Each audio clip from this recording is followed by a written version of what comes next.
Assalamualaikum warahmatullahi wabarakatuh. Kami dari kelompok 11 yang beranggotakan Ega Fajar Wicaksono, Dilan Mirza Kusuma, dan saya sendiri Salsabilan dari Fitria. Di sini kami akan mempresentasikan perencanaan sistem penyaluran air limbah di Kecamatan Kalipuro.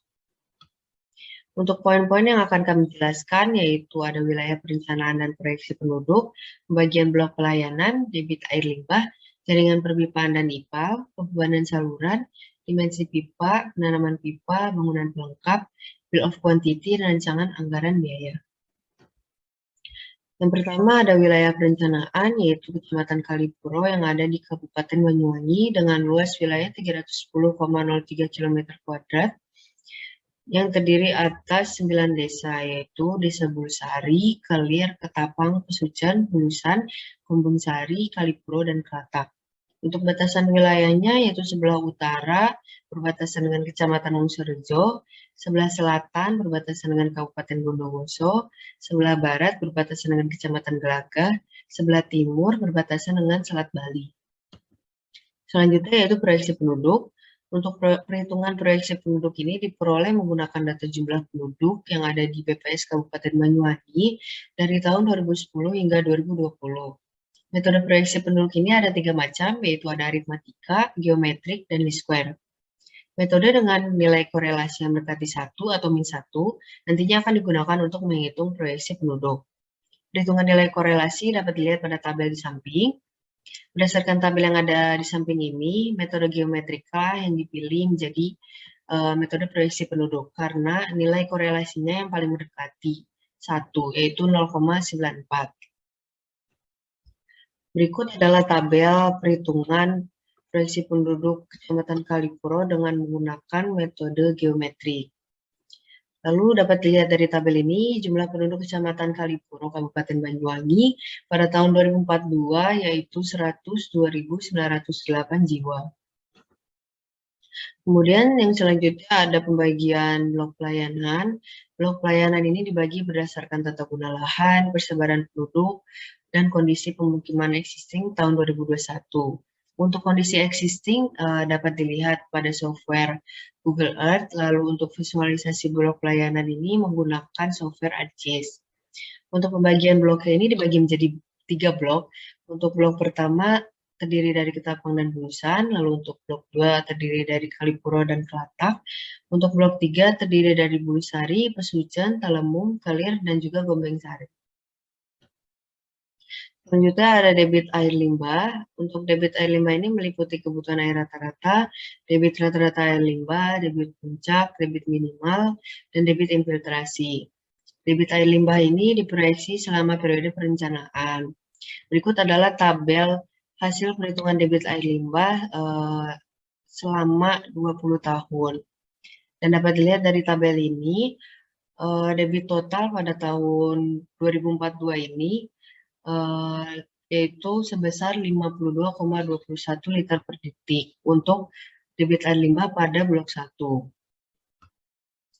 Lalu ini adalah tabel perhitungan debit air limbah pada blok 2 dan dapat dilihat pada tabel ini debit total pada tahun 2042 yaitu 23,46 liter per detik.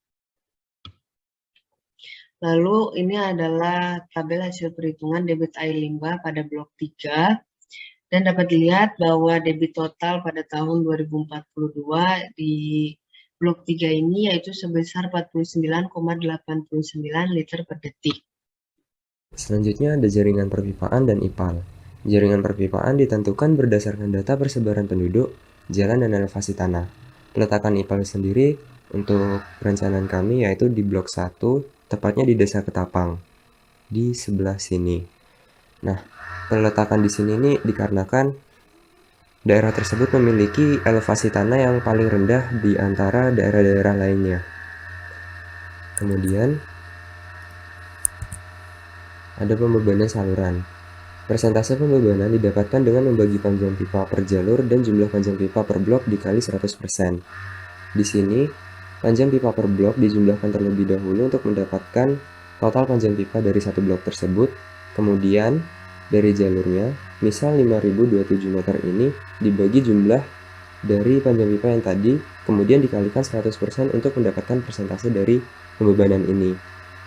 Dan itu didapatkan, dihitung sampai ke blok 1 dengan kepastian bahwa nanti persentase totalnya adalah 100% blok 1, 100% blok 2, dan 100% blok 3. Kemudian dari persentase tersebut dikalikan dengan debit air yang sudah dihitung itu. Di sini debitnya yang dihitung ada debit rata-rata, key average, debit puncak, key peak, debit minimum, key min, dan debit infiltrasi, key infiltrasi. Kemudian di sini ada key peak total yang merupakan jumlah dari key infiltrasi dan key peak. Selanjutnya di sini ada dimensi pipa. Perhitungan dimensi saluran memerlukan data-data berupa debit rata-rata, debit puncak, debit minimal, dan debit infiltrasi. Data debit yang diperoleh akan digunakan untuk menentukan diameter pipa. Diameter pipa akan disesuaikan dengan yang tersedia di pasar. Kecepatan aliran juga perlu dihitung agar dapat diketahui apabila air limbah mengalir atau tidak. Jenis pipa yang kami gunakan untuk perencanaan di sini adalah pipa UPVC. Dan untuk pipa UPVC memiliki koefisien Manning, nilai N yaitu 0,0015. Di sini sudah dihitung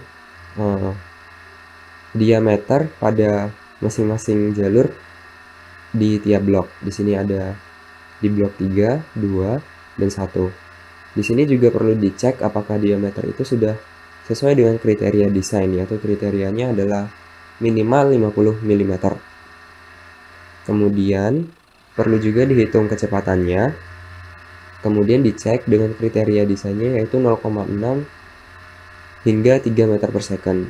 Jika tidak sesuai dengan itu, maka perlu diubah diameternya agar kecepatannya dapat memenuhi sesuai dengan kriteria desain ini.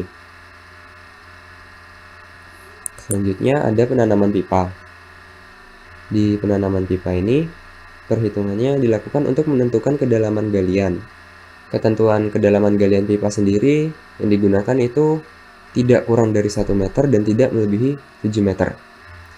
Apabila terdapat jalur yang tidak memenuhi, maka perlu dihitung tiap segmennya pada jalur tersebut untuk menentukan letak pompanya. Di sini dihitung kedalaman galiannya dan didapatkan nilai-nilai sebagai berikut ini. Nah, di sini terdapat not OK 1. Untuk perhitungan per segmennya ini, jika tidak memenuhi, maka perlu dihitung tiap segmennya. Pada jalur itu, yang tadi not OK adalah jalur AB20 hingga AB13. Dan pada jalur tersebut terdapat 3 segmen yang kedalaman galiannya tidak memenuhi ketentuan. Seperti pada tabel di bawah ini.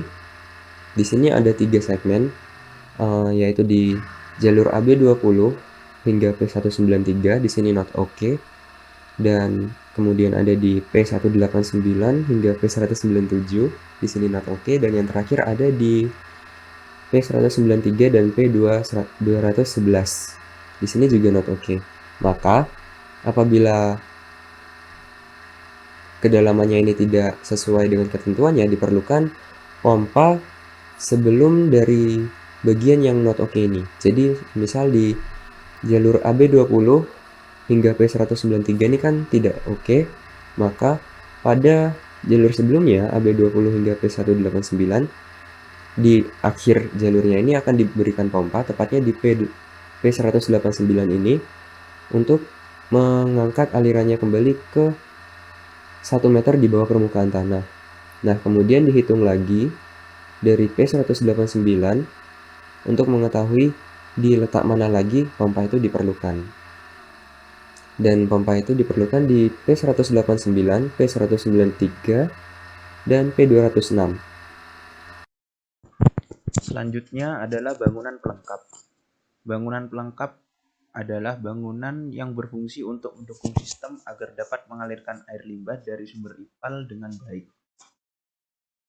Bangunan pelengkap dibedakan berdasarkan fungsinya masing-masing. Bangunan pelengkap yang diperlukan antara lain adalah manhole, sifon, dan pompa.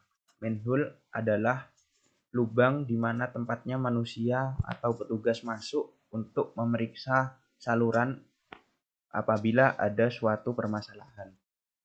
Yang kedua adalah sipon. Sipon adalah bangunan untuk mengalirkan air apabila melewati suatu sungai, jalan, atau cekungan yang besar. Yang ketiga adalah pompa. Pompa adalah alat untuk mengalirkan air apabila air limbah tidak dapat dialirkan secara gravitasi.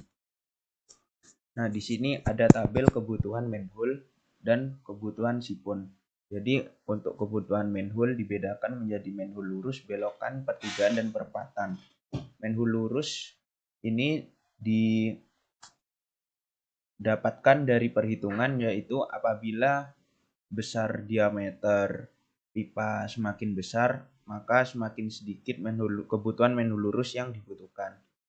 Yang kedua, untuk manhole belokan ini dilihat dari adanya belokan di setiap jalur. Apabila belokan tersebut merubah arah pipa, maka diberikan manhole belokan. Manhole pertigaan dan perempatan ini dilihat apabila ada suatu pertigaan atau perempatan. Dan untuk kebutuhan sipon dilihat apabila suatu jaringan pipa melewati sungai ataupun rel kereta api. Yang di sini ada kebutuhan sipon, jadi di sipon pada perencanaan saluran air limbah di Kecamatan Kalipuro ini terdapat 44 sipon, di mana pada blok 3 terdapat 4 sipon, blok 2 terdapat 11 sipon, dan blok 1 terdapat 29 sipon. Dan untuk pompa terdapat 2 pompa di jalur AB10 dan A13 karena jalur tersebut terdapat beberapa segmen pipa yang membutuhkan pompa karena segmen tersebut tidak mendukung untuk pengaliran secara gravitasi. Yang berikutnya ada BOQ dan RAB. Perencanaan sistem penyaluran air limbah akan membutuhkan suatu jumlah biaya yang akan dikeluarkan. Perhitungan untuk jumlah biaya tersebut didapatkan dari Bill of Quantity dan rencana anggaran biaya.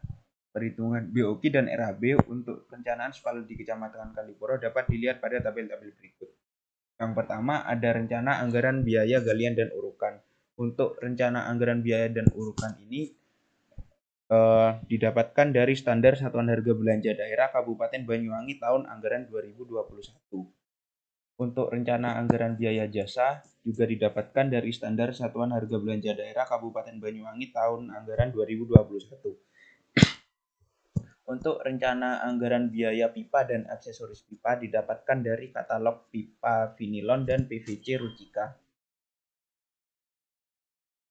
Untuk selanjutnya, untuk biaya manhole di sini kami menggunakan manhole dengan spesifikasi bak kontrol beton manhole precast dengan harga satuannya Rp1.570.050.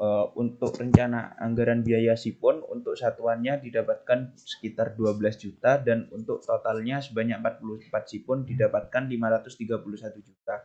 Dan untuk rencana anggaran biaya total dari penjumlahan rencana anggaran biaya pipa, aksesoris pipa, galian dan urukan, bangunan pelengkap serta jasa didapatkan anggaran total Rp52.609.488. Yang terakhir adalah kesimpulan.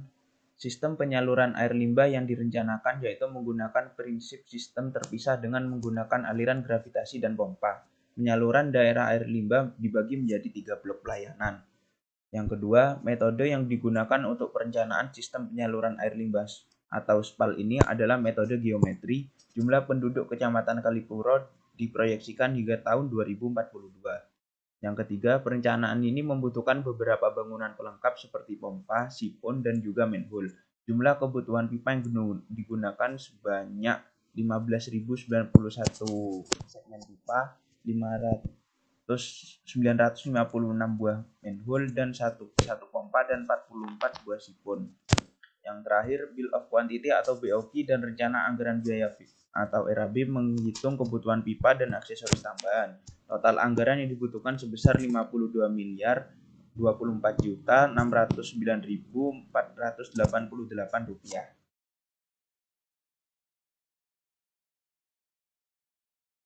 Sekian presentasi dari kelompok 11 mengenai rencana penyaluran air limbah di Kecamatan Kalipuro. Mohon maaf apabila ada kesalahan, kurang lebihnya mohon maaf. Wabillahi taufiq wal hidayah. Wassalamualaikum warahmatullahi wabarakatuh.